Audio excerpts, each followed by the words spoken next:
היי, היי אדם, רציתי לראות מה שלומך. לא הגעת לשיעור אחרי ההפסקה. הכל בסדר? כן, אני לא הרגשתי טוב, ביי, ביי. האמת שזה נשמע די רציני. אני חושבת שאני אכין לך כוס תה עם נענה, זה תמיד עוזר לגרון. אבא שלי היה מכין לי את זה שהייתי חולה, או שהייתי משחקת אותה חולה כי לא היה בא לי ללכת לבית ספר. אז אני יכולה להיכנס? רק לשנייה.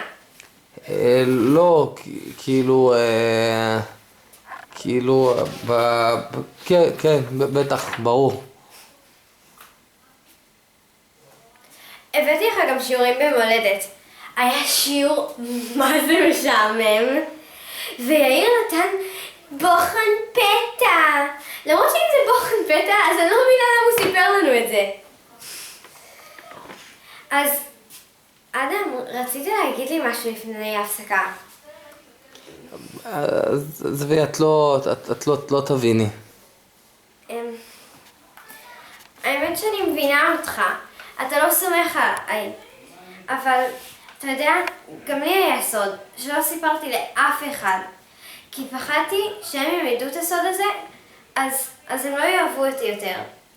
אבל אתה יודע מה גיליתי, אדם? שאם אתה משתף אנשים, אז הם נעשים חברים רק יותר טובים. אז אם אתה רוצה להגיד לי משהו, אני מבטיחה להבין אותך.